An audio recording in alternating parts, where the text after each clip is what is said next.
On a cold morning in January 1947, the tranquility of a Los Angeles neighborhood was shattered when a young mother, out for a walk with her child, stumbled upon a horrific sight. At first, she thought she had found a discarded mannequin, an innocent mistake rooted in denial. But this was no mannequin. It was the severed and gruesomely posed body of 22-year-old Elizabeth Short, later immortalized by the press as the Black Dahlia. The crime scene was as unsettling as it was enigmatic. The body lay just feet from the sidewalk, stark naked, sliced cleanly in half at the waist. Elizabeth's lifeless form had been meticulously posed, almost as if the killer wanted their work to be noticed, admired even. Despite the extreme mutilation, one detail stood out.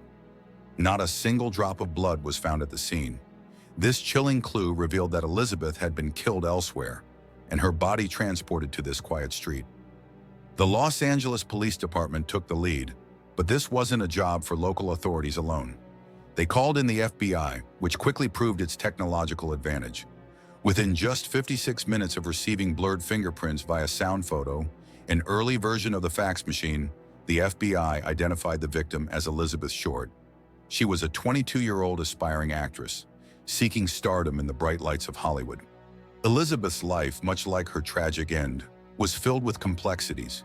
She earned the nickname Black Dahlia, reportedly because of her preference for dark, sheer clothing, and possibly as a nod to The Blue Dahlia, a popular film noir at the time. But Elizabeth wasn't a starlet basking in fame. She was a struggling young woman navigating a harsh reality in post-war Los Angeles. The FBI's massive collection of over 100 million fingerprint records included two instances of Elizabeth's prints.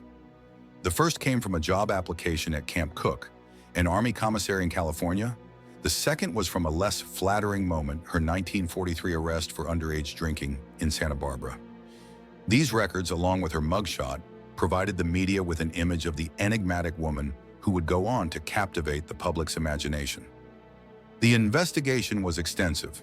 The FBI conducted nationwide records checks, interviewed suspects, and scrutinized the backgrounds of individuals who might have had a motive to kill Elizabeth. The clean dissection of her body led authorities to suspect someone with medical training. A group of students at the University of Southern California Medical School even came under scrutiny, but no solid evidence emerged. Among the many bizarre twists in the case was the arrival of an anonymous letter, allegedly from the killer. The letter contained taunting messages and was accompanied by Elizabeth's personal belongings. Authorities hoped the fingerprints on the letter would lead to the murderer, but no matches were found in the FBI's files. Once again, the investigation hit a dead end. Despite the extensive efforts of law enforcement, Elizabeth's killer was never caught. Over the decades, countless theories have emerged, ranging from suspects with ties to organized crime to rogue doctors with a macabre fascination for dissection. But as time ticks on, the likelihood of uncovering the truth grows dimmer. Elizabeth Short's story has transcended the boundaries of a criminal case to become an enduring cultural phenomenon. Books, films, and documentaries have explored every facet of the mystery, keeping her memory and the legend of the Black Dahlia alive. Yet the question remains: who killed Elizabeth Short and why? More than 75 years have passed since that grim morning in 1947.